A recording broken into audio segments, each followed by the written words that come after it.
اذان نہیں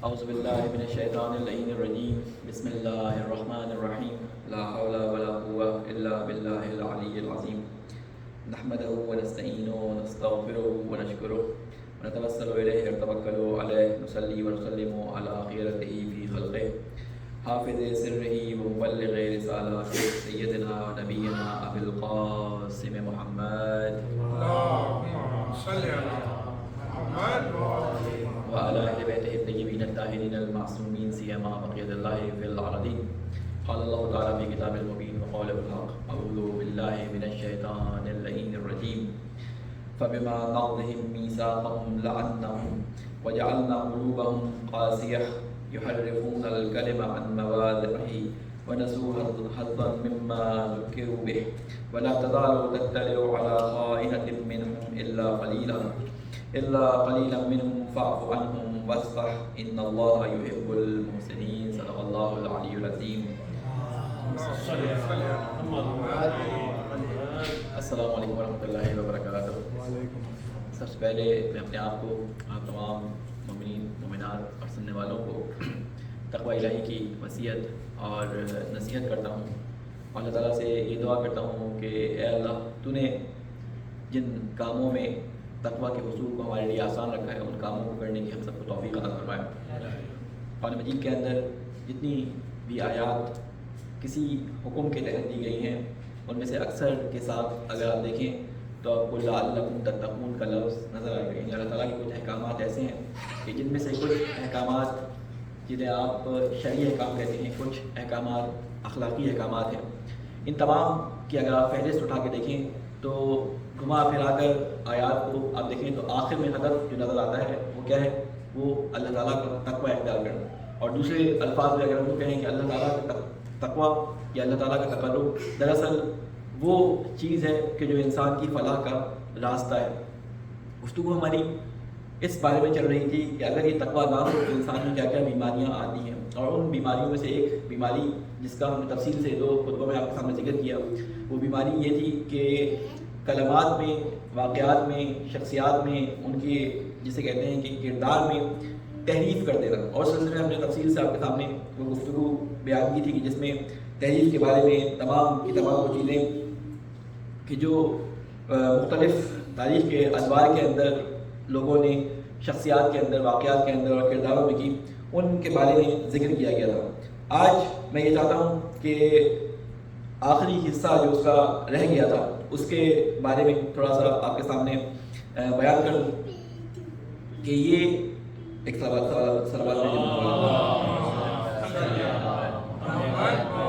کہ تحریفات جو تاریخ کے اندر اور مختلف شخصیتوں کی شخصیت کے اندر ہمیں ملتی ہے، اس کے ذمہ دار کون ہیں. آخر میں ہماری گفتگو میں یہ صرف ایک معمہ رہ گیا تھا جس کو میں نے کہا تھا کہ اگلے ہفتے آپ کے سامنے بیان کروں. مختصر سا اس کو بیان کروں تاکہ اپنے موضوع کی طرف میں آ سکوں. ہم نے اس بات کو ذکر کیا آپ کے سامنے کہ اس تحریف میں اور ان واقعات کی تبدیلی میں جو 2 بڑے گروہ نظر آتے ہیں کہ جو اس کے جسے کہتے ہیں کہ موجد ہو سکتے ہیں یا جن کی وجہ سے یہ تحریف شکل پذیر ہوئی ہے، ان میں 2 بڑے گروہ، ایک عوام ہیں اور ایک علماء ہیں. علماء کے کردار کو میں نے ذکر کیا کہ ان کے بارے میں یہ نہیں کہا جا سکتا کہ وہ قابل معافی ہیں یا عوام جو ہے وہ قابل معافی ہیں. ہر 2 قابل مواخذہ ہیں جنہوں نے یہ کام کیا ہے. اب ان میں سے کون زیادہ اور کون کم اس بات کا موجب بنا اس کا تو اللہ ہی فیصلہ کرے گا، لیکن بظاہر کے حالات جو ہمیں نظر آتے ہیں ان کی بنیادوں پہ ہم 2 تجزیے آپ کے سامنے بیان کرتے ہیں جن میں قرآن مجید کی آیات نے ان کو مختلف طریقوں سے بیان کیا ہے. عوام کے بارے میں بھی بیان کیا ہے اور علماء کے بارے میں بیان کیا ہے. دونوں کی غلطیوں کو اللہ تعالیٰ نے قرآن مجید میں بیان کر دیا. اس لیے ہم انہی آیات کو اپنے پیش نظر رکھتے ہوئے فیصلہ کریں گے کہ کون اس بات کا موجب بنا اور کیا کیا عوامل تھے جن کا ہم نے ذکر کیا جن کی وجہ سے یہ تحریفات وجود میں آئی. سب سے پہلے عوام کو مقصر کیوں کہا گیا؟ اس کی وجہ سب سے بڑی یہ تھی کہ ان کے سامنے جب یہ باتیں بیان ہوا کرتی تھی، جب یہ تحریفات ہوا کرتی تھی، تو اس وقت انہوں نے آگے سے کوئی ری ایکشن نہیں دکھایا اور لوگوں نے ان لوگوں کو جو یہ تحریف کر رہے تھے ان کو روکا نہیں اس بات میں. اور اس کی مثال اللہ تعالیٰ قرآن مجید میں بیان کرتا ہے کہ یہودی جو لوگ تھے ان کے علماء ان کے سامنے ایسی باتیں بیان کرتے تھے کہ ان کو معلوم تھا کہ ان کی کتابوں میں موجود نہیں ہے. 2 وجوہات کی بنا پر مجھ سے مخالفت نہیں کرتے تھے. ایک یہ کہ انہوں نے خود کیونکہ کتاب کا مطالعہ صحیح سے نہیں کیا ہوتا تھا, کتاب میں ان کا اتنا عبور نہیں ہوتا تھا, تو وہ کہتے تھے کہ شاید ہم نے جو پڑھا ہو وہ درست نہ ہو, ان لوگوں نے جنہوں نے ہمیں یہ کتاب بتائی ہے وہ بہتر بات کر رہے ہیں. تو انہوں نے ان کی باتوں کو بغیر چون و چلا کے ماننا شروع کر دیا. اللہ تعالیٰ قرآن مجید میں سورہ بقرہ میں آیت نمبر 78 میں ان لوگوں کو اس طرح سے ذکر کرتا ہے, ان لوگوں کو مقصر کہا گیا, مقصر جن کا قصور ہے. ٹھیک ہے, تو اللہ تعالیٰ فرماتا ہے وَمِنْهُمْ أُمِّيُّونَ لَا يَعْلَمُونَ الْكِتَابَ إِلَّا أَمَانِيَّ وَإِنْهُمْ إِلَّا لَا يَظُنُّونَ. کہتے ہیں کہ ان میں سے کچھ امی تھے. امی کے بارے میں پہلے بیان کر چکا ہوں, مختصر بیان کر دوں. امی جس نے نہ کتاب دیکھی ہو یا جس نے نہ استاد دیکھا ہو, یا دوسرے الفاظ میں یہ بھی کہا جاتا ہے کہ جس کو نہ پڑھنا آتا ہو یا جس کو نہ لکھنا آتا ہو. یہ عوامانہ معنی ہے جو کیے گئے, لیکن اصل میں امی کہتے ہیں اس کو. امی اس کہتے ہیں کہ ماں کے پیٹ سے نکلا وہ بچہ, اسے امی کہتے ہیں, اس وجہ سے کہ اس کو کچھ نہیں آتا, کیونکہ وہ ابھی تازہ دنیا میں آتا ہے, اس کو کچھ معلوم نہیں ہوتا. ایسے لوگوں کو بھی امی کہا جاتا ہے. ان یہودیوں نے یا ان مشرکین کو جو نام دیا تھا وہ امی کا نام دیا تھا, اس لیے کہ لا یعلمون کتاب کہ انہوں نے کوئی کتاب نہیں لکھی, بہت عرصے سے ان کے درمیان کوئی نبی نہیں آیا تھا, اس لیے ان کو امی سے بھی خطاب کیا گیا. اسی لیے رسول اللہ صلی اللہ علیہ وسلم ان کے درمیان پیدا ہوئے تو فرمایا کہ بعض فی الامیین رسول اللہ, کہ ہم نے ان امیوں میں, اللہ تعالیٰ نے اس لفظ کو استعمال کیا کہ ہم نے ان امیوں میں جن کے پاس بہت عرصے سے کوئی کتاب نہیں آئی تھی ان میں ایک رسول کو مبعوث کیا. بہرحال اللہ تعالیٰ کے بارے میں فرماتا ہے کہ ان یہودیوں کے بارے میں بیان کر رہا ہے کہ ان میں سے کچھ امی تھے, یعنی کیا کہ ان کو کتاب کا علم نہیں تھا, وہ بس سنی سنائی باتوں پہ جو ہے وہ اعتبار کر لیا کرتے تھے. لا یعلمون الکتاب, وہ کتاب کو نہیں جانتے تھے, الا امانی, مگر یہ کہ ان کی آرزویں پوری ہوتی رہے, ان کو کتاب کے نام پر بس وہ باتیں بتائی جاتی رہے کہ جن سے ان کی کوئی جسے کہتے ہیں کہ پرابلم ان کو کریٹ نہ ہو, ان کے کوئی مسائل جو ہیں جو وہ کاروباری زندگی اور اپنی زندگی کے وسائل استعمال کریں ان میں کوئی رکاوٹ نہ ہے. باقی جو باتیں لوگ علماء بیان کریں ان کو مانتے چلے جاتے تھے جو ان کی زندگی میں حائل نہ ہو. اس کے علاوہ وہ دوسری باتوں کو نہیں مانتے تھے. اللہ تعالیٰ نے کہا کہ یہ لوگ کون ہیں, ان کے بارے میں اللہ تعالیٰ نے فرمایا کہ ان لوگوں کا یہ رویہ اس وجہ سے تھا کہ یہ اپنی خواہشات کے پیروکار تھے, جس کی وجہ سے انہوں نے یہ اتنا بڑا جرم, تحریف کا جرم ہونے دیا. تو عوام کو یہاں پہ اللہ تعالیٰ نے مؤثر اس لیے کہا کہ انہوں نے علماء کی باتوں کو اپنی کتابوں پر نہیں پرکھا. آپ کو میں کئی دفعہ ان روایات کو بھی اور بہت ساری آیات کو بھی آپ کے سامنے پیش کر چکا ہوں کہ اللہ تعالیٰ نے حجت جس چیز کو قرار دیا گیا ہے وہ کیا ہے کہ رسول اکرم صلی اللہ علیہ وسلم کو فرمایا کہ تمہارا کام یہ ہے کہ ان کے درمیان کتاب کو تبیین کرو, کتاب کو بیان کرو, ان کے درمیان کتاب کو پہچانواؤ, ان کو کھول کر بیان کر دو. پھر آگے کا کام ان کا ہے کہ ان میں سے کون قبول کرتا ہے کون قبول نہیں کرتا.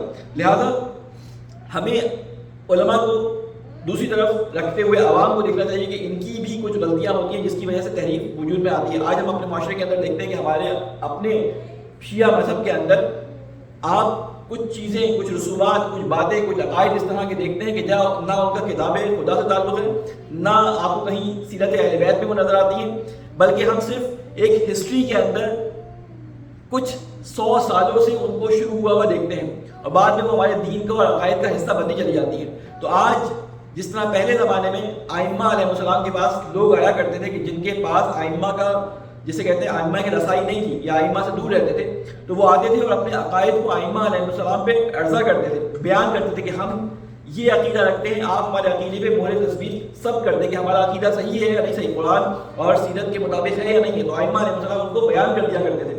تو آج بھی ہمارے لیے ضروری ہے کہ آئمہ کی غیبت کے زمانے کے اندر ہم اپنے عقائد کو کچھ عرصے بعد دوبارہ کیونکہ اتنی تیزی سے سوشل میڈیا اور اتنی ساری جسے کہتے ہیں کہ علوم کے دروازے چاروں طرف سے ہماری طرف بمباران کی طرح جو ہے وہ حملہ کر رہے ہیں, اتنے سارے علوم کے دروازے کھل گئے کہ مختلف قسم کے جو ہے وہ باتیں مختلف طریقوں سے ہمارے ذہنوں میں وارد کی جا رہی ہیں. تو ایسے میں ہمیں اپنے عقائد کو دوبارہ سے ریسرچ کرنا پڑے گا کہ جو ہم عقیدے کے طور پہ کسی بات کو کر رہے ہیں یہ ہمارے دین کا حصہ ہے, ہماری رسوم کا حصہ ہے, ہمارے آباء و اجداد کے جسے کہتے ہیں کہ خاندان کا کوئی یہ عمل ہے جو ہم انجام دے رہے ہیں. تو ان چیزوں کو دیکھنا پڑے گا. اگر یہ نہ دیکھیں اور یہ دین کا حصہ بنتی چلی جائیں ساری کی ساری چیزیں تو دین کے اندر بہت ساری خرافات شامل ہو جائیں گی. ایسے موقع پہ اللہ تعالیٰ علماء کو حکم دیتا ہے. اب میں آ جاتا ہوں علماء کی سائڈ پہ. اس طرح اللہ تعالیٰ قرآن مجید میں ایک جگہ بیان فرماتا ہے, بلکہ میں اس سے پہلے کہ علماء کی مثال دوں, اس قرآن کی آیت جس کی میں نے آپ کے سامنے تلاوت کی سورہ بقرہ کی, اس کی آیت میں کسی نے امام صادق علیہ السلام سے سوال کیا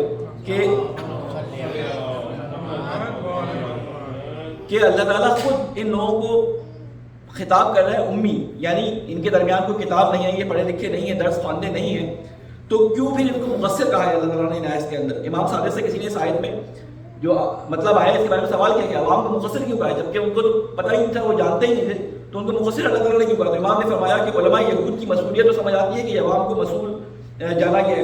امام نے فرمایا کچھ مسائل ہیں جنہیں صرف علم رکھنے والے جانتے ہیں، یہ ہمیں غور سے سننی چاہیے بات۔ کچھ مسائل ہیں کہ جن کا علم صرف ایسے لوگوں کو جو دانشمند ہیں، علم رکھتے ہیں، جنہوں نے کتابوں کا علم حاصل کیا ہے، لیکن کچھ مسائل ہیں کہ جن کے لیے درس کا پڑھنا، جن کے لیے علم کا حاصل کرنا ضروری نہیں ہے، وہ ہر آدمی کو اللہ تعالیٰ نے عقل کی نعمت سے نوازا ہے اور کہا ہے کہ تمہارے سامنے تمہارے آئے ہوئے نبی نے ایک معیار دیا ہے، اس معیار پہ تم اپنی تمام چیزوں کو پرکھو، اور وہ معیار کیا قرار دیا ہے؟ قرآن مجید کو۔ قرآن مجید کے بارے میں کئی اشکالات پیدا کیے گئے، اور اشکالات میں سے ایک جو فریب ہمیں دیا گیا وہ یہ کہ قرآن مجید عربی زبان میں نازل ہوا ہے، یہ بہت مشکل کتاب ہے، یہ ہمیں سمجھ نہیں آتی۔ یہ فریب تھا جو شیطان کی طرف سے لوگوں کے ذہنوں میں خطور کیا گیا، مختلف لوگوں نے اس کو اس طرح سے پروپیگیٹ کیا کہ آج ہم یہ سمجھتے ہیں کہ قرآن ہمارے سمجھنے کی کتاب نہیں ہے، یہ صرف سمجھنے کی کتاب ہے علماء کے لیے، عربی سمجھنے والوں کے لیے، یا ان لوگوں کے لیے جنہوں نے مدرسوں میں تعلیم حاصل کی ہے۔ ایسا ہرگز بھی نہیں ہے۔ قرآن مجید میں آیات مختلف قسم کی ہیں، اللہ تعالیٰ ان کی نشاندہی کرتا ہے کہ قرآن مجید میں آیات کیسی ہیں۔ قرآن مجید کی کچھ آیات ایسی ہیں جو انسان کو پڑھنے سے سادے ترجمے سے سمجھ آ جاتی ہیں، کچھ آیات ایسی ہیں کہ جن کے اندر غور و فکر کی ضرورت ہوتی ہے، غور و فکر سمجھ آتی ہے، کچھ آیات ایسی ڈیپتھ میں ہیں، یہ متشابہات ہیں کہ جن کی تعویل صرف ائمہ علیہ السلام کے پاس ہے، اور ان آیات کے درمیان بہت سارے ایسے مطالب ہوں گے کہ جو آپ کو سمجھ آنے میں تھوڑی مشکل ہو تو آپ علماء سے رجوع کر کے ان کو سمجھ سکتے ہیں۔ تو ایسا نہیں ہے کہ ساری آیات سمجھ آنے والی نہیں ہے، اکثر آیات قرآن مجید کی اکثر آیات ایسی ہیں جو سنتے ہی دل پہ اثر کرنے والی اور سنتے ہی سمجھ آنے والی ہے۔ یہی وجہ تھی کہ جب عرب معاشرے کے اندر قرآن مجید کی رسول اللہ صلی اللہ علیہ وسلم تلاوت کیا کرتے تھے، ایک صلوات میں جمع علیہ محمد پہ، اور کوئی نیا شخص مکہ کے اندر آتا تھا تو وہاں کے مشرکین کا یہ ان کے سامنے رونا ہوتا تھا کہ بھائی دیکھو فلاں جگہ پہ نہ جانا، وہاں پہ قرآن کی تلاوت ہو رہی ہے، آپ لوگ میدہ توجہ رکھیں، وہاں انشاءاللہ جو کچھ ہو رہا ہے وہ صحیح ہو جائے گا۔ صلوات بھیجیں محمد والے محمد پہ۔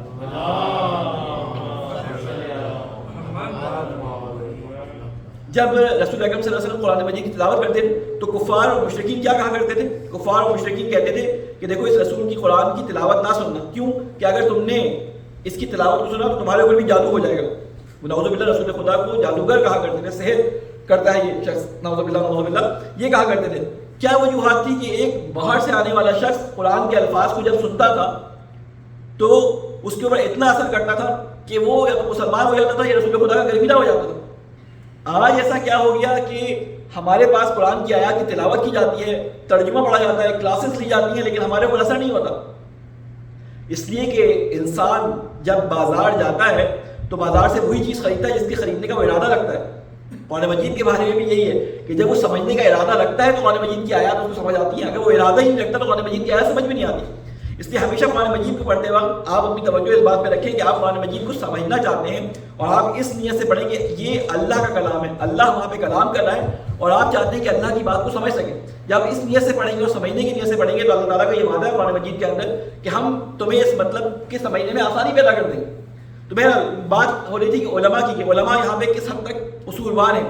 تو جب اس طرح کی بدعات اور اس طرح کی چیزیں معاشرے کے اندر پھیل جاتی ہیں جنہیں ہم بغیر کتاب خدا پر اور رسول کی سنت پہ پرکھے ہوئے اپنے دین اور عقائد کا حصہ بنا لیتے ہیں، وہ ریچولس کی طرح ہمارے دین ہمارے اندر صلاحیت کر جاتا ہے اور ریچولس کی صورت میں انجام پاتا رہتا ہے، تو ہوتا کیا ہے ایسے موقع پہ علماء کی اللہ تعالیٰ نے ذمہ داری لگائی ہے، اور وہ ذمہ داری کیا ہے؟ اللہ تعالیٰ قرآن مجید میں فرماتا ہے اذا ظہرت البدع فی امتی فیظہر العالم، رسول اکرم صلی اللہ علیہ وسلم کی حدیث ہے، کہتے ہیں کہ اذا ظہرت البدع فی امتی فیظہر العالم علمہ فمن لم یفعل فعلیہ لعنت اللہ۔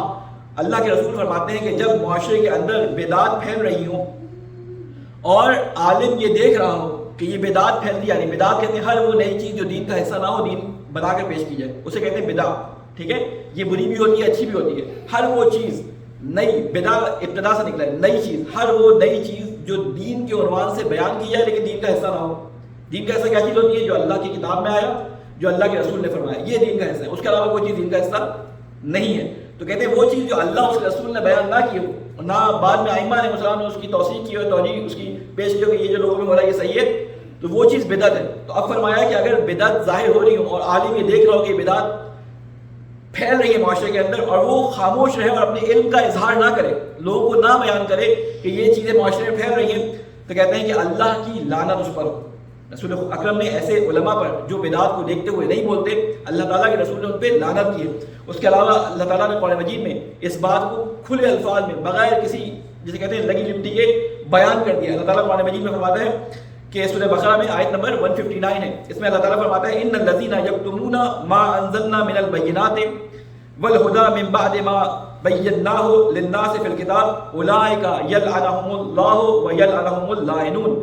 کہتے ہیں کہ اللہ تعالیٰ کہتے ہیں کہ وہ لوگ جو چھپاتے ہیں اس چیز کو جو ہم نے نازل کیا، یعنی قرآن مجید کے پیغام کو، قرآن مجید کی آیات کو، قرآن مجید کے اندر چھپے ہوئے مفاہیم کو لوگوں میں بیان اس لیے نہیں کرتے کہ ان سے اس عالم کی ریٹنگ گر جائے گی آج کل کے الفاظ میں، کہ وہ اگر صحیح بات کو بیان کرے گا تو لوگ مجھے آئندہ نہیں سنیں گے، یا اگر میں حقیقت کو بیان کروں گا، یا میں قیامت کی بہت زیادہ آیات سناؤں گا، یا میں عذاب کی بہت زیادہ آیات سناؤں گا، تو لوگ کہیں گے یہ تو قبر والے مولوی ہیں، یہ آخرت قیامت والے مولوی ہیں، یہ تو قیامت اور قبر سے کم بات ہی نہیں کرتے۔ جیسے کہ بعض ہمارے علماء کے ساتھ مولانا صادق حسن صاحب بیچارے اس معاملے میں ان کو بدنام کر دیا گیا، یہ قبر والے مولوی ہیں، تو اکثر لوگ ان کو اس ڈر کے بارے سنتے ہی نہیں۔ ایسا نہیں ہے، دیکھیں دونوں چیزیں برابر ہونی چاہیے، وہ دونوں چیزیں کرتے ہیں، لیکن اگر کوئی عالم صحیح بات کو اور حق کی بات کو بیان نہ کرے اور چھپائے اللہ کی کتاب کو، اللہ کے کتاب میں بیان کردہ مطالب کو، تو اللہ تعالیٰ قرآن مجید میں کیا فرماتا ہے کہ اگر ہماری نازل کی ہوئی صاف صاف نشانیوں کو اور ہدایت کو لوگوں کے سامنے بیان نہ کرے من بعد ما بیناہ للناس فی الکتاب، کہ جو کہ اللہ تعالیٰ نے بیان کرنے کے لیے کہا تھا کتاب میں اولئک یلعنہم اللہ، تو یہی وہی لوگ ہیں کہ جن پہ اللہ تعالیٰ نے لعنت کی ہے۔ اللہ تعالیٰ جن پر لعنت کرتا ہے، پریزنٹ کا صیغہ اور فیوچر کا صیغہ، جو لوگ پڑھ چکے ہیں، میں نے بتایا تھا فعل مضارع استعمال ہوتا ہے پریزنٹ کے لیے بھی اور فیوچر کے لیے بھی، دونوں معنی میں اس کو استعمال کر سکتے ہیں۔ تو فعل مضارع کا صیغہ ہے کہ اللہ تعالیٰ ان پہ لعنت کرتا ہے اور کرتا رہے گا، اور کون لعنت کرتا ہے؟ وَيَلْعَنُهُمُ اللاعنون، اور لعنت کرنے والے اللہ کے ساتھ ایسے بھی کچھ لوگ موجود ہیں جو لعنت کرتے ہیں ان چیزوں پر جو اللہ کے مخالف ہیں۔ کہتے ہیں اللہ بھی ان پہ لعنت کرے گا اگر یہ قرآن کو بیان نہیں کریں گے، قرآن کی باتوں کو بیان نہیں کریں گے، اس چکر میں کہ لوگ ناراض نہ ہو جائیں، تو اللہ کی بھی لعنت ہے اور ان لوگوں کی بھی لعنت ہے جو اللہ کے ساتھ ان لوگوں پر لعنت کرتے ہیں۔ یعنی یہ علماء کے بارے میں اللہ تعالیٰ نے ایک واضح حکم بیان فرما دیا، اس لیے اس چیز سے ڈرنا، ہمارے طبقے کے لوگوں کو اس چیز سے ڈرنا کہ وہ لوگوں کو اس چکر میں باتیں ساری بیان نہ کریں کہ دیکھو یہ تو معاشرے کے اندر رائج ہو چکا ہے، یہ تو معاشرے کے اندر اتنا مشہور ہو چکا ہے، اگر میں نے اس بات کے خلاف کوئی بات کی تو مجھے جوتے پڑیں گے، مجھے جو ہے وہ لوگ جو ہے وہ اپنے محافل سے نکال دیں گے، تو یا تو لوگوں کے جوتوں سے ڈر لیں یا اللہ کی لعنت سے بچ جائیں۔ تو بہتر سودا یہ ہے کہ بے شک لوگوں کے جوتے کھانے پڑ جائیں، لوگوں کے جوتے کھا لیں، لیکن اللہ کی اور لوگوں کی جو اللہ کے ساتھ لعنت کرتے ہیں ان کی لعنت میں جو ہے وہ شامل نہ ہو۔ اللہ تعالیٰ سے یہ دعا ہے کہ اللہ تعالیٰ ہمیں اپنی زندگیوں کے اندر تمام ایسے امور جو کہ اللہ اور اس کی کتاب اور اس کے رسول کی سیرت کے مخالف ہیں ان چیزوں سے بچنے کی ہم سب کو توفیق عطا فرمائے۔ بہرحال یہ تو پچھلی گفتگو سے مربوط ہماری بات تھی۔ آج میں مختصر سی آپ کے سامنے جس چیز کو آپ کے سامنے بیان کرنا چاہتا تھا وہ نماز کے بارے میں کچھ عرائض تھے جو آپ کے سامنے پیش کرنا چاہ رہا تھا۔ ہمارا جو تفسیر کا درس چل رہا ہے، جو بیان آیات کا درس ہے، اس میں ہم نے ایک آیت پڑھی تھی، اور اس آیت میں جو سورہ نساء کی آیت تھی کہ جس میں اللہ تعالیٰ نے فرمایا تھا لا تقربوا الصلاۃ، کہ تم نماز کے نزدیک نہ جاؤ جب تم نشے کی حالت میں ہو، اس لیے کہ تمہیں نہیں معلوم ہوتا کہ تم کیا کہہ رہے ہو۔ وہاں میں نے ایک تفصیلی بیان اس کے بارے میں بتایا تھا کہ اس چیز کو جو منع کیا گیا ہے قرآن کے اندر کہ تم نماز کے قریب نہ جانا اگر تم نشے کی حالت میں ہو، اس لیے اس کے ریزن بھی بتائی، اس لیے کہ تمہیں نہیں معلوم ہوتا کہ تم نماز میں کیا کہہ رہے ہو۔ وہاں پہ میں نے ایک بات بیان کی تھی، وہ بات میں جمعے میں یہاں پہ افراد جو ہے وہ دوسرے موجود ہیں ان کے لیے بھی بیان کر دوں کہ دیکھیں قرآن مجید کے اندر یہ بات واضح طور پہ ہمیں حکم کے طور پہ بیان کی گئی ہے کہ نشے کی حالت میں نماز کے نزدیک نہیں جانا، اور اس کا ریزن جو بیان کیا گیا ہے وہ نشے کے اندر بھی پاسبل ہے اور نشے کے علاوہ بھی پاسبل ہے۔ اور وہ پاسبلٹی کیا ہے کہ ہم نماز پڑھیں اور ہمیں نہ معلوم ہو کہ ہم نماز میں کیا پڑھ رہے ہیں، ہم نماز میں کیا پڑھ رہے ہیں، اس لیے کہ اگر ہمیں نہ معلوم ہو نماز میں کیا پڑھ رہے ہیں تو اس کا مطلب ہے وہ بے معنی گفتگو کہ جو ہم اللہ تعالیٰ کے سامنے بیان کر رہے ہیں، ہمیں خود نہیں پتا کہ ہم اللہ تعالیٰ سے کیا مانگ رہے ہیں، یا کس چیز کی بخشش مانگ رہے ہیں، یا کس چیز کی اسے آرزو رکھتے ہیں. اس لیے نمازوں کے ترجمے کے بارے میں آپ لوگ ایک فکر اپنے اور اپنے بچوں اور اپنے خاندان والوں کے لیے کریں کہ کم از کم اپنے بچوں کو نماز کا ترجمہ سکھائیں. اور اس کا آسان طریقہ یہ ہے کہ پوری نماز کے ترجمے کا ایک پرنٹ مختلف کارڈز کی صورت میں آپ نکال لیں. قیام کا کارڈ، اس پہ آپ ادھم اور ایک سورہ کا ترجمہ ساتھ اس کو کر دیں. اب تو اپلیکیشن آ گئی، پی ڈی ایف فائل بنائیں، پی ڈی ایف فائل کی صورت میں جو انگلش والے ہیں انگلش میں، جو اردو والے ہیں اردو میں موجود ہوں گے، انشاءاللہ انٹرنیٹ میں مل جائیں گے. وہ آپ موبائل میں اپنے ساتھ رکھیں. اور اور پریکٹس کے لیے اگر آپ کو ایسا لگتا ہے کہ آپ نماز سے واجب میں اس کو پریکٹس نہیں کر سکتے تو مستحب نماز کے اندر کم از کم آپ اس موبائل کو دیکھ کر نماز پڑھیں کہ جب آپ نماز میں عربی کے الفاظ پڑھ رہے ہو تو ساتھ ساتھ ترجمہ آپ کی آنکھوں کے سامنے آتا ہے. 4 5 10 دفعہ کی پریکٹس کے بعد جب آپ پڑھ رہے ہوں گے عربی کا متن تو آپ کے ذہن میں خود سے وہ ترجمہ آنے لگے گا. جب آپ پڑھ رہے ہوں گے الحمدللہ رب العالمین تو آپ کو معلوم ہوگا کہ آپ اللہ تعالیٰ کی ہم بیان کر رہے ہیں. جب آپ کہہ رہے ہوں گے ایاک نعبد و ایاک نستعین کہ ہم صرف تیری عبادت کرتے ہیں اور تجھ سے ہی مدد مانگتے ہیں تو آپ اپنے بارے میں فکر کرنے میں مجبور ہو جائیں گے کہ یہ جو ہم اپنی زبان سے بات کر رہے ہیں یہ ہم سچ کہہ رہے ہیں، منافقت کر رہے ہیں. یعنی ہم صرف اللہ ہی کی عبادت کرتے ہیں. یہ جو دعویٰ کر رہے ہیں اللہ کے سامنے کھڑے ہو کے اللہ کو حاضر ناظر جانتے ہوئے کہ ہم اللہ تیری ہی عبادت کرتے ہیں اور صرف تیری عبادت کرتے ہیں، تو کیا ہم صرف اللہ ہی کی عبادت کر رہے ہیں؟ اور یہ جو ہم کہہ رہے ہیں کہ ایاک نستعین اور صرف تجھ سے ہی مدد مانگتے ہیں اور صرف تیرے علاوہ کسی کے در پہ نہیں آتے، تو کیا ہم ایسا ہی کر رہے ہیں یا نہیں کر رہے؟ تو یہ ترجمہ جب آپ کو سامنے ہوگا تو تھوڑے سے عرصے کی پریکٹس کے بعد جب آپ عربی متن پڑھیں گے تو یہ ساری باتیں آپ کے ذہن میں آتی جائیں گی. تو اس سے کیا ہوگا، نماز کے اندر کیفیت جو ہے اس کے اندر اضافہ ہوگا. اور انشاءاللہ اگر آج موقع لگا تو دوسرے خطبے میں تھوڑا سا اس کو بیان کر دوں گا.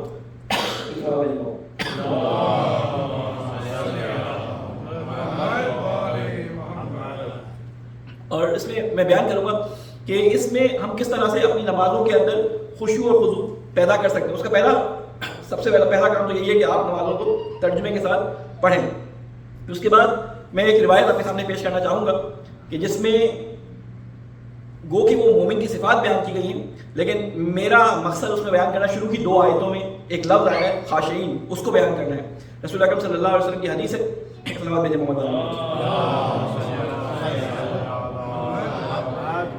رسول اکرم صلی اللہ علیہ وسلم کی حدیث ہے کہ میرے اوپر ایسی 10 آیتیں نازل ہوئی ہیں، اگر کوئی لفظ استعمال کیا حدیث کے من اقامہن کہ جو ان کو اپنی زندگی میں قائم کر لے یعنی عملی کر لے تو جنت اس پر واجب ہے، وہ جنت میں داخل ہو جائے گا. وہ 10 آیتیں ایسی ہیں کہ اگر کوئی اپنی زندگی میں اس کو عملی کر لے تو وہ جنت میں داخل ہو جائے گا.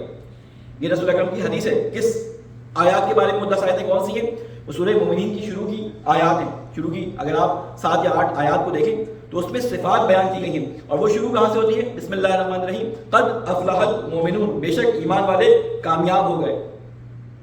افلاح یعنی فلاح پا گئے، کامیاب ہو گئے، نجات پا گئے. اور اس کے بعد جو میرے مد نظر آیت تھی وہ یہ تھی کہ الذین هم فی صلاتہم خاشعون، یہ وہ لوگ ہیں. اب یہ مومنوں کی نشانیاں بیان کی جا رہی ہیں. اس میں پہلی نشانی جو بیان کی ہے وہ یہ بیان کی ہے کہ یہ وہ لوگ ہیں جو اپنی نمازوں میں خاشع ہوتے ہیں، عاجزی کرنے والے ہوتے ہیں.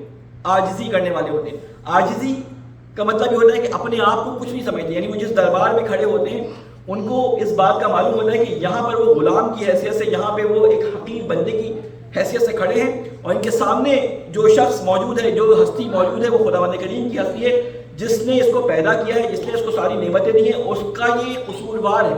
اپنے آپ کو ایسا سمجھتے ہیں کہ جیسے اللہ تعالیٰ کے سامنے حاضر و ناظر ہیں. اس کیفیت کو جس میں وہ اللہ تعالیٰ کے سامنے اپنے آپ کو عاجزی کے ساتھ حاضر و ناظر جانے، اس کو خاشع یا خشوع کی کیفیت کہا جاتا ہے، جسے ہم کہتے ہیں خشوع و خضوع نماز کے اندر. اس کے بارے میں فرماتے ہیں کہ خشوع کرنے والوں کی تشبیہ جو روایات میں دی گئی ہے وہ موم کی طرح دی گئی ہے. یہ موم کی طرح ہوتے ہیں، یعنی موم کی طرح نرم ہوتے ہیں. ان کو کسی بھی صورت میں مولڈ کیا جا سکتا ہے. ایسے لوگ جو خاشع ہوتے ہیں، اپنی نمازوں میں خشیت سے کام لیتے ہیں، یہ موم کی مانند ہوتے ہیں. ان کو کسی بھی طرح سے مولڈ کیا جا سکتا ہے. جب یہ کسی مظلوم کو دیکھتے ہیں تو یہ اس کی مدد کرنے کو آگے بڑھتے ہیں. جب یہ کسی پہ ظلم ہوتا ہوا دیکھتے ہیں تو ان کی آنکھوں سے خود بخود آنسو نکل آتے ہیں. یہ کوئی ایسی جذباتی بات سنتے ہیں تو یہ فوراً دل جو ہے وہ پسند جاتا ہے. ان کی شخصیت ایسی ہوتی ہے، جب یہ اللہ کی آیات کو سنتے ہیں تو ان کے دل پہ خشوع و خضوع اور ایک اللہ کا روب جو ہے وہ آ جاتا ہے. تو اللہ تعالیٰ ان کے بارے میں کیا فرماتا ہے کہ یہ خاشع لوگ ہوتے ہیں. اس کے بعد روایات کے اندر جو چیز بیان کی گئی ہے اس کو بھی میں بیان کر دوں کہ اللہ تعالیٰ قرآن مجید میں ایک جگہ فرماتا ہے کہ حضور قلب اور یعنی خشوع یہ اتنا مشکل کام ہے، اتنا مشکل کام ہے کہ اللہ تعالیٰ نے اس کو آیت میں بیان کر دیا کہ یہ ہر کوئی کر نہیں سکتا، ہر کوئی خشوع و خضوع سے نماز پڑھ نہیں سکتا۔ اللہ تعالیٰ قرآن مجید فرماتا ہے وَأَنَّهَا لَكَبِيرَةٌ إِلَّا عَلَى الْخَاشِعِينَ، یعنی نماز کے اندر خشوع اور خضوع اتنا زیادہ مشکل کام ہے کہ صرف جو لوگ خاشع ہیں، جو لوگ خاشع ہیں یعنی اللہ تعالیٰ کے سب سے ڈرتے ہیں، صرف وہی اس کو انجام دے سکتے ہیں۔ اس کے علاوہ نماز کے اندر توجہ، خضوع خشوع ہر کسی کا کام نہیں ہے۔ تو اس کے لیے ائمہ علیہ السلام نے، رسول اکرم صلی اللہ علیہ وسلم نے کچھ طریقے بیان کیے۔ میں انشاءاللہ دوسرے خطبے میں ان طریقوں کو آپ کے سامنے بیان کروں گا۔ اللہ تعالیٰ سے یہ دعا کرتے ہیں کہ اے اللہ مجھے واسطہ ہے محمد والے محمد کا، ہمارے اس گناہ کبیرہ اور صغیرہ کو ہمارے گناہ کبیرہ اور صغیرہ کو معاف فرما۔ اے اللہ ہماری اس عبادت کو اپنی بارگاہ میں قبول و مقبول فرما۔ اے اللہ مجھے واسطہ ہے محمد والے محمد کا، دین کو اس کے صحیح سورس اور صحیح منبع سے لینے کی ہم سب کو توفیق عطا فرما۔ اے اللہ ہمارے دین کے اندر جو بدعات اور مختلف چیزیں خرافات داخل ہو چکی ہیں، اے اللہ ان کو اپنے سے دور کرنے کی توفیق عطا فرما۔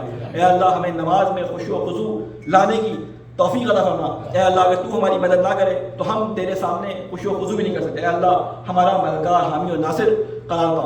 اے اللہ مجھے واسطہ ہے محمد والے محمد کا، جہاں جہاں مظلومین پہ ظلم ہو رہے ہیں اے اللہ ظلم سے ان کو نجات عطا فرما۔ اے اللہ خصوصاً لبنان کے اندر جو حملہ ہوا ہے، فلسطین کے اندر جو ظلم ہو رہے ہیں، اے اللہ پاڑا چنار میں جو لوگ ہمارے مسلمان بھائیوں پہ، شیعہ بھائیوں پہ ظلم کر رہے ہیں، اے اللہ ان سب کو نیست و نابود فرما۔ اے اللہ مجھے واسطہ ہے محمد والے محمد کا، ہمارے علماء کرام کا سایہ ہمارے سروں پر قائم فرما۔ اے اللہ مجھے واسطہ ہے محمد والے محمد کا، ہمارے امام کی حفاظت فرما، ہمیں ان کے ناصر اعوان میں شامل فرما۔ ربنا تقبل منا انك انت السميع العليم برحمتك يا ارحم الراحمين۔ بسم الله الرحمن الرحيم، انا اعطيناك الكوثر فصل لربك وانحر ان شانئك هو الابتر۔ اللهم صل على محمد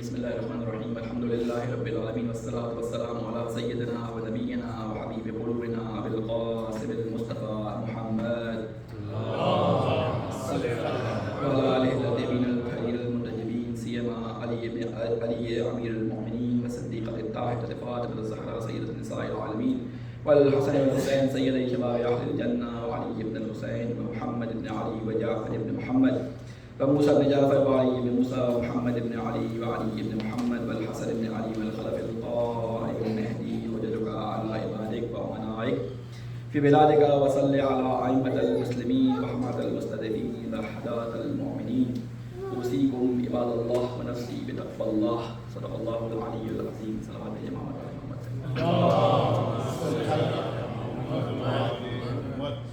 السلام علیکم ورحمۃ اللہ وبرکاتہ۔ سب سے پہلے میں اپنے آپ کو اور تمام مومنین مومنات و سننے والوں کو تقوی الہی وصیت اور نصیحت کرتا ہوں، اور اللہ تعالیٰ سے دعا کرتا ہوں کہ اللہ تعالیٰ ان تمام کاموں کے کرنے کی ہم سب کو توفیق عطا فرمائے جو تقوی الہی کے نزدیک لے جانے میں ہمارے مددگار ثابت ہو۔ گفتگو ہماری یہ چل رہی تھی کہ اللہ کے رسول نے یہ بیان فرمایا کہ جو شخص یہ 10 آیتیں اپنی زندگی میں عملی طور پر قائم کر لے، ان کو اپنی زندگی میں اقامہ کر لے، اس کے لیے جنت واجب ہے۔ اس کے سلسلے میں میں نے اس کی جو دوسری آیت تھی اس کے بارے میں بیان کیا کہ خشوع اور خضوع ایک ایسی چیز ہے کہ اللہ تعالیٰ نے اس کے بارے میں قرآن مجید میں یہ فرمایا ہے کہ وَإِنَّهَا لَكَبِيرَةٌ إِلَّا عَلَى الْخَاشِعِينَ، کہ یہ اتنا بڑا کام ہے کہ جو صرف وہی لوگ کر سکتے ہیں جو خشوع رکھتے ہیں۔ تو ہم نے ائمہ علیہ السلام سے یہ سوال کیا، رسول اکرم سے لوگوں نے یہ سوال کیا کہ یہ خشوع آتا کیسا ہے، آتا کیسے ہے۔ اس سلسلے میں آپ کے سامنے ایک روایت بیان کرنا چاہوں گا جس میں اللہ کے رسول نے خشوع کے بارے میں کہ خشوع کن کن چیزوں سے آتا ہے کچھ چیزوں کو بیان کیا۔ جتنا وقت مل سکا اس کو ہم بیان کریں گے، ادروائز اس کو اگلے جمعے کے لیے موقوف کرنے کی کوشش کروں گا کہ اسی میں اس کو میں کمپلیٹ کر دوں۔ رسول اکرم صلی اللہ علیہ وسلم نے یہ روایت بیان کی ہے، یہ تحف العقول ہماری کتاب ہے، بہت مشہور کتاب ہے احادیث کی۔ اس کتاب میں یہ روایت آئی ہے، اس میں اللہ تعالیٰ کے رسول فرماتے ہیں کہ سب سے پہلی چیز جس سے انسان کے اندر خشوع پیدا ہوتا ہے وہ ہے مراقبت۔ مراقبت کہتے ہیں کہ ہر وقت اپنے آپ کو اس طرح سے سمجھنا کہ کوئی اسے دیکھ رہا ہے، کوئی اسے جج کر رہا ہے، کیونکہ آپ نے دیکھا ہوگا کہ انسان جب کوئی کام کرتا ہے تو اپنے اطراف میں اگر کسی کو نہیں پاتا تو وہ آزادانہ کام کرتا ہے، لیکن اگر اس کو یہ نظر آ جائے کہ کہیں پہ کوئی پولیس والا، کہیں پہ کوئی CCTV کیمرہ اس کے سامنے لگا ہوا ہے، یا اس کی آواز دوسری جگہ پہ سنی جا رہی ہے، یا شیشے کے پیچھے یا دیوار کے پیچھے کوئی اس کو جو ہے مسلسل واچ کر رہا ہے کسی بھی طریقے سے، تو اس کی حرکات اور سکنات بالکل بدل جاتی ہیں۔ ہر چیز میں کانشیس ہو جاتا ہے کہ وہ اس کام کو کیسے انجام دے. تو اس چیز کو ہمیں ہر وقت نماز میں لانے کے لیے اللہ تعالیٰ نے جو پہلا اللہ تعالیٰ کے رسول نے پہلا قانون بتایا کہ وہ مراقبت میں اپنے آپ کو سمجھے. مراقبت کیا ہوتی ہے کہ اپنے آپ کو ہمیشہ حاضر و ناظر جانے کہ یہ اس وقت اللہ کے سامنے موجود ہے. کیونکہ قرآن مجید میں اللہ تعالیٰ نے فرمایا کہ تمہارے اعمال کو دیکھنے والا کون ہے؟ اللہ، اس کا رسول اور صالح مومنین. یہ تمہارے اعمال کو ہر وقت دیکھ رہے ہوتے ہیں، یہ تمہارے اعمال سے ہر وقت آگاہ ہوتے ہیں. اور اس کے بارے میں کئی روایات ہیں کہ ائمہ علیہ السلام کے پاس کوئی شخص آتا تو ائمہ علیہ السلام اس کو کہتے ہیں کہ تم نے فلاں کام کیوں کیا؟ تو وہ جواب دیتا آگے سے کہ آپ کو کیسے پتہ چلا؟ تو امام فرماتے ہیں کہ ہم تمہارے اعمال سے آگاہ ہیں. اور بعض روایات جیسے ہم سنتے ہیں کہ ہمارے اعمال ہمارے امام کے سامنے پیش کیے جاتے ہیں. تو یہ تمام کی تمام روایات اس بات کی طرف گواہی دے رہی ہے کہ ہم اس دنیا میں جہاں بھی ہوں اپنے آپ کو کبھی بھی ہمیں اکیلا سمجھنا نہیں چاہیے. اسی وجہ سے چاہے آپ اکیلے نماز پڑھیں ہوں، چاہے آپ جماعت میں نماز پڑھیں ہوں، آپ کو یہ حکم ہے کہ جب آپ سلام کریں تو کیا آپ پڑھیں؟ السلام علیکم ایھا النبی ورحمۃ اللہ وبرکاتہ، السلام علیکم وعلی عباد اللہ الصالحین. کہ سلام ہو تمام عباد صالح کے اوپر. آپ اکیلے نماز پڑھ رہے ہوتے ہیں لیکن سلام کس پہ دے رہے ہوتے ہیں؟ عباد صالح پہ. کیوں؟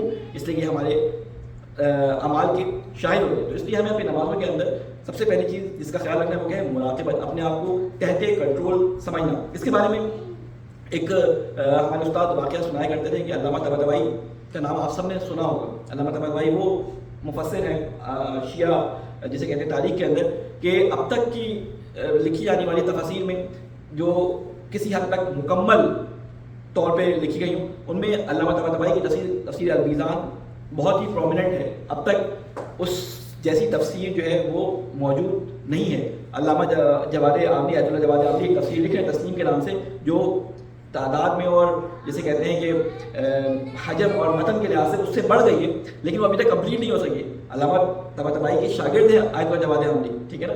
تو کہتے ہیں کہ ان کا حافظہ بہترین تھا اور انہوں نے اپنی ساری زندگی کے جسے کہتے ہیں کہ ساری زندگی کی تقریباً 40 سال، زندگی کے 40 سال اس تفسیر کے لکھنے میں لگا دیے، 40 سے 30 سال اس تفسیر کے لکھنے میں لگا دیے. اتنی قدور یہ تفسیر ہے. ان کے بارے میں کہتے ہیں کہ آخر میں ان کا حافظہ ایسا ہو گیا تھا کہ ان کو ہر چیز بھول جاتی تھی، یہ اپنے بچوں تک کو نہیں پہچانتے تھے. تو ہمارے استاد بتاتے تھے کہ ہمارے یعنی اپنے استاد کے حوالے سے بتاتے تھے کہ ہمارے استاد ان کے شاگرد تھے اور ان کے گھر جب ملنے کے لیے گئے تو ان کے بچوں نے ہمیں کہا کہ یہ ہمیں بھی نہیں پہچانتے، اب ان کو کچھ بھی یاد نہیں ہے. تو انہوں نے کہا کہ دیکھو میں ابھی ان سے سوال کرتا ہوں، ابھی معلوم ہو جائے گا کہ کچھ یاد ہے یا نہیں یاد. تو انہوں نے علامہ طباطبائی کے سراہنے گئے، وہ جیسے کہتے ہیں کہ بالکل بیماری کے حالت میں لقاحت کے عالم میں بستر میں لیٹے ہوئے تھے. انہوں نے جا کے ان سے ایک شرعی سوال کیا، ایک اخلاقی یا شرعی کہنے سوال کیا. انہوں نے پوچھا کہ آقا مجھے یہ بتائیں کہ نماز میں خشوع و خضوع کیسے حاصل کیا جائے؟ یادداشت نہیں ہے آقا کی، کسی کو پہچان نہیں رہے. لیکن جب ان سے یہ سوال کیا گیا تو انہوں نے ایک لفظ کو 3 دفعہ تکرار کیا، المراقبہ المراقبہ المراقبہ. یعنی اپنی مراقبت رکھو، یعنی ہمیشہ اپنے آپ کو اللہ کے سامنے، رسول کے سامنے حاضر و ناظر جانو کہ تم جس جگہ بھی موجود ہو اللہ، اس کا رسول تمہیں مسلسل دیکھ رہے ہیں، جج کر رہے ہیں، کیونکہ یہ گواہی دیں گے قیامت میں تمہارے لیے. اس لیے اپنے آپ کو مراقبت میں سمجھیں. مراقبت سمجھ گئے نا آپ کیسے کہتے ہیں؟ مراقبت یعنی اپنے آپ کو تحت کنٹرول سرچنگ میں سمجھنا کہ ہر وقت آپ کے اوپر CCTV کیمرہ جو ہے وہ نصب ہے اور آپ کو چاروں طرف سے آپ کی آواز، آپ کی حرکات، حتیٰ کہ آپ کے خیالات بھی جو ہے وہ ریڈ ہو رہے ہیں. اس کے بعد امیر المومنین علیہ السلام کی ایک جسے کہتے ہیں کہ مناجات ہے، یا یوں کہہ لیں کہ امیر المومنین علیہ السلام کا ایک طریقہ تھا کہ جس کو خشوع و خضوع کے لیے امیر المومنین علیہ السلام اپنایا کرتے تھے. ویسے تو وہ نماز خشوع و خضوع سے ہی پڑھتے تھے، لیکن وہ ایک طریقے کو اپنایا کرتے تھے جس کو دیکھتے ہوئے علماء نے ایک مثال کے ذریعے اس کو سمجھانے کی کوشش کی کیسے خشوع و خضوع حاصل کیا جائے. کہتے ہیں جب آپ ورزش کرنے کے لیے جاتے ہیں تو آپ جاتے ہی جو ہے وہ ایک بہت ہیوی قسم کا ویٹ نہیں اٹھاتے یا ایک دم سے آپ ڈائریکٹ ورزش شروع نہیں کرتے، بلکہ آپ اس سے پہلے وارم اپ کرتے ہیں. یہ جہاز کو جب اڑانا ہوتا ہے تو اس کو پہلے رن وے پہ تھوڑی دیر دوڑاتے ہیں، پھر اس کے بعد جب اسپیڈ پکڑ لیتا ہے تب اس کو اڑاتے ہیں. تو کہتے ہیں کہ نماز کے اندر بھی، نماز میں داخل ہونے سے پہلے آپ کچھ کام ایسے کریں کہ جب نماز میں جائے تو آپ کو خشوع و خضوع قائم ہو سکے. اس سے پہلے کچھ کہتے ہیں شرعی اور اخلاقی وارم اپ ہے وہ کیا کریں. اس کے لیے وہ بیان فرماتے ہیں کہ نماز میں سب سے پہلے قیامت کو یاد رکھو. رسول اللہ صلی اللہ علیہ وسلم کی حدیث ہے، اس میں مراقبت بعد دوسری چیز کا فرماتے ہیں کہ نماز میں قیامت کو یاد رکھو. یعنی اب تمہارے ذہن میں یہ ہوگا کہ قیامت آنے والی ہے، قیامت یعنی قیام کا دن، جس دن سب کھڑے ہوئے ہوں گے اور اللہ تعالیٰ کے فرشتے حساب و کتاب لے رہے ہوں گے، اللہ تعالیٰ کے سامنے کسی کو بولنے کا ارادہ نہیں ہوگا. اس دن کو یاد رکھتے ہوئے نماز کے اندر کھڑے ہو، اس سے انسان کے اندر خشوع پیدا ہوتا ہے. پھر تیسری چیز جو فرمائی المناجات للہ، کہ اللہ تعالیٰ سے مناجات کرنے کے بعد نماز میں داخل ہو. مناجات کیا ہوتے ہیں؟ مناجات اور دعا میں فرق ہے. دعا اونچی آواز سے کی جاتی ہے، مناجات آہستہ آواز سے نجا یعنی آہستہ آواز سے اپنے پروردگار کے ساتھ خفیہ گفتگو ہوتی ہے. یہ جو مناجات مجھ کو جب آدمی پڑھتے ہیں وہ اصل میں آہستہ آواز سے اللہ تعالیٰ کے ساتھ راز و نیاز کرنے والی دعائیں جو آہستہ آواز میں پڑھی جانے والی ہوتی ہیں. تو مناجات کہتے ہیں ایسی دعاؤں کو جو اللہ کے تعالیٰ کے ساتھ راز و نیاز کرنے کے لیے آہستہ آواز میں کیے جاتے ہیں. تو کہتے ہیں کہ اللہ تعالیٰ سے کچھ مناجات کرو پھر اس کے بعد نماز میں داخل ہو. امیر المومنین علیہ السلام کے بارے میں فرمایا کہ جب وہ نماز شب کے لیے اٹھا کرتے تھے تو نماز شب کے لیے پڑھنے سے پہلے وہ سورہ آل عمران کی کچھ آیتوں کو تلاوت کیا کرتے تھے, اور وہ آیتیں مستحب ہیں نماز شب سے پہلے پڑھنے کے لیے. اور وہ آیتیں سورہ آل عمران کی آیت نمبر 192 سے 195 تک وہ آیات ہیں. ان میں 5 ربنا آئے ہیں. ربنا اے میرے پروردگار, اے میرے پروردگار. وہ ربنا یعنی اللہ تعالیٰ سے اپنے رشتے کو ظاہر کرنے کے لیے امیر المومنین علیہ السلام ان آیات کو پڑھا کرتے تھے. کیا تھا؟ ربنا انک من تدخل النار فقد اخذته وما للظالمین من انصار ربنا اننا سمعنا منادیا ینادی. یعنی امیر المومنین علیہ السلام اللہ تعالیٰ سے پہلے مناجات کرتے تھے اور اس کو واسطہ دیتے تھے اس کے رب ہونے کا, اور اس کے بعد پھر نماز کو شروع کرتے تھے. تو یہ طریقہ ہمیں بھی اپنا چاہیے کہ نماز سے پہلے یہ اقامت اور اذان ایک طرح کا وارم اپ ہے کہ آپ کو پہلے حاضر کیا جاتا ہے کہ تم سب سے پہلے اقرار کرو, نماز پڑھنے سے پہلے ایسی کبھی کی نماز شروع نہیں کر دو. یہ آپ کو پتہ ہے مکروہات میں ایک دم بغیر اقامت کے اور اذان کی نماز شروع کر دیے. مستحب ہے کہ آپ اذان بھی دیں اور اقامت بھی دیں. اگر اذان کا وقت نہیں ہے تو کم از کم اقامت ضرور دیں. اور علماء اس کے بارے میں ریزن جو بیان کرتے ہیں وہ یہ بیان کرتے ہیں کہ جب آپ اذان یا اقامت کہتے ہیں تو آپ سب سے پہلے اپنے آپ کو پریپیئر کر ہوتے ہیں اللہ اکبر, کہ آپ سب سے پہلے کہتے ہیں کہ سب سے بڑا خدا ہے, میں اس کے سامنے حاضر ہوں. پھر آپ گواہی دیتے ہیں کہ اللہ واحد لا شریک ہے, میں اس کے علاوہ کسی کو رب نہیں مانتا. پھر آپ گواہی دیتے ہیں رسول اکرم صلی اللہ علیہ وسلم اس کے نبی ہے. یعنی آپ ایک ایک کر کے نماز کے اندر اپنے عقائد کو دہرا رہے ہوتے ہیں, اور جب آپ عقائد کو دہرا لیتے ہیں تو آپ کے ذہن میں یہ معنی آ جاتا ہے کہ میں یہ عقیدہ رکھنے کے بعد اس پروردگار کی بارگاہ میں جا رہا ہوں. اس طرح سے وارم اپ کر لیتے ہیں. تو اپنے آپ کو پہلے وارم اپ کریں. تو یہ دوسرا یا تیسرا طریقہ نماز میں خشوع لانے کا ہے کہ اللہ کے نبی نے فرمایا کہ سب سے پہلے تم کیا مراقبت کرو, دوسرا کیا اللہ اپنے آپ کو قیامت کی یاد دہانی سے راستہ کرو کہ تمہیں ہمیشہ قیامت یاد رکھے. اور تیسری چیز نماز میں داخل ہونے سے پہلے کیا کرو؟ مناجات کرو. اور چوتھی چیز جو اللہ کے رسول نے بیان فرمائی, ایک صلوات بھیجیں محمد علیہ محمد, کہ نماز میں خشوع و خضوع پیدا کرنے کی سب سے بہترین چیز یا سب سے بڑی رکاوٹ جو ہو سکتی ہے اور بہترین چیز جو ہو سکتی ہے وہ ہے اپنے کاموں کو بڑا نہ جاننا اور اپنے کاموں کو اللہ کے سامنے اگر وہ نیک کام ہے تو ان کو پست جاننا. یعنی اپنے آپ کو بڑا کر کے نہ سمجھنا کہ میں بہت بڑا ہوں, یعنی میں نے کچھ صدقہ دے دیا, میں نے کچھ خیرات کر دیا, میں نے اٹھ کے نماز شب پڑھ لی, تو اپنے آپ کو بڑا نہ جاننا. اپنے کاموں کو اللہ کے سامنے پست جاننا اور اپنے برے کاموں کو اللہ کے سامنے بڑا جاننا.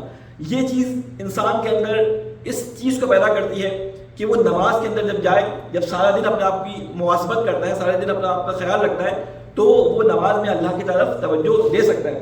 علماء نے اس بارے میں بڑا اچھا بیان کیا ہے کہ نماز کی قبولیت اگر کسی کو دیکھنی ہو تو وہ یہ نہ دیکھے کہ نماز کیسے پڑھی ہے, بلکہ وہ یہ دیکھے کہ ایک نماز سے دوسری نماز کے درمیان وہ کتنا ان کاموں کی طرف راغب ہوا جن کا اللہ نے حکم دیا, اور کتنا ان کاموں سے بچا جن کا اللہ نے منع کیا تھا.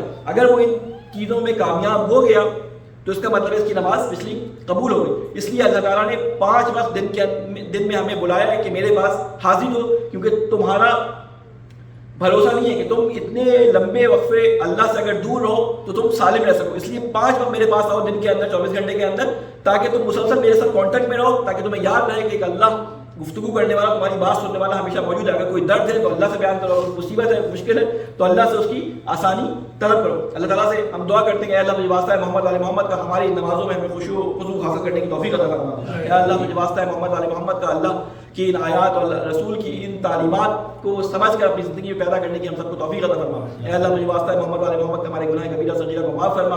اے اللہ جہاں جہاں مسلمانوں پہ ظلم ہو رہے ہیں, خصوصاً آج کل لندن کے اوپر مسلسل اسرائیلی حملے جاری ہیں, اے اللہ ان کی مذمت بھی کرتے ہیں, اور اللہ تجھ سے دعا کرتے ہیں کہ اے اللہ ظالم کو اس کے گھر میں تباہ فرما. اے اللہ مجھے واسطہ ہے محمد والے محمد کا پارا چنار میں جو لوگ ہمارے مسلمان بھائیوں پہ ظلم کر رہے ہیں, اے اللہ ان کو نیست و نابود فرما. اے اللہ مجھے واسطہ ہے محمد والے محمد کا ہمارے بچے جو اس وقت مختلف فتنوں اور مختلف فسادات جو چاروں طرف سے ان کے اوپر بمبارڈمنٹ ہو رہی ہے, اے اللہ ان فتنوں فسادات سے ہمارے بچوں, نوجوانوں, بچیوں کو محفوظ فرما. اے اللہ جو شادی کے خواہاں ہیں, جو بچے اور بچیاں, اے اللہ غیب سے ان کے رشتے عنایت فرما. اے اللہ جو مخلوط ہیں ان کے قرض غیب سے عطا فرما. اے اللہ ہمارے علماء کرام کی حفاظت فرما، ہمارے امام کی عبادت فرما، ہمیں ان کی ناصر الابرار میں شامل فرما. ربنا تقبل منا انك انت السميع العليم برحمتك يا ارحم الراحمين. بسم الله الرحمن الرحيم. قل هو الله احد الله الصمد لم يلد ولم يولد ولم يكن له كفوا احد. صدق الله العظيم.